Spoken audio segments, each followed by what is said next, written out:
Covid काळात खिचडी घोटाळा दरम्यान सूरज चव्हाण यांना अटक झाली होती आणि सूरज चव्हाण यांना अखेर जामीन मंजूर झालेला आहे। खिचडी घोटाळ्याप्रकरणी ते जानेवारी 2024 पासून तुरुंगात होते।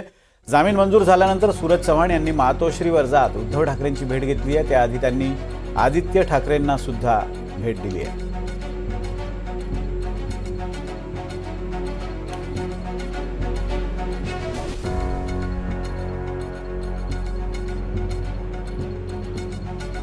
सूरज चव्हाण मातोश्रीवर ठाकरेंच्या भेटीला गेलेले आहेत।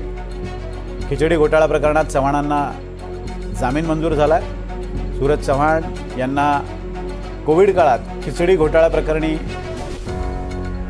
कथित खिचडी घोटाळा प्रकरणी अटक झाली होती। 2024च्या जानेवारी महिन्यात त्यांना अटक झाली होती आणि तेव्हापासून ते तुरुंगात आहेत। आज मुंबई उच्च न्यायालयानं त्यांचा जामीन मंजूर केला। 1 लाख रुपयांच्या जात मुचलक्यावर त्यांचा जामीन मंजूर करण्यात आला आणि या जामिनानंतर सूरज चव्हाण यांनी आदित्य ठाकरे आणि त्यानंतर आता उद्धव ठाकरेंची भेट घेतली आहे। अत्यंत निष्ठेने सूरज काय त्याची दोन्ही मुलं 25 वर्ष आहे, आई आहे, बाबा आहे आणि विशेष म्हणजे या 3 दिवसात वाढदिवस आहे। आज त्याच्या बरोबर वाढदिवसाच्या दिवशी त्याचे पप्पा घरी आलेले आहेत आणि मला खरंच सूरज तुझा सर्व कुटुंबाचा अभिमान आहे। सर, या आधी संजय राऊत यांनी आता जास्त प्रेस कॉन्फरन्स करण्याची आवश्यकता नाही।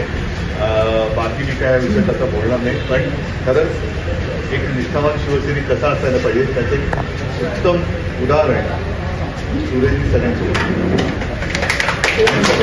एक दिवस तरी टिकाऊ किंवा दरदर होऊ शकत नाही। एका कडवट कट्टर सच्च्या शिवसैनिकाने दाखवलं।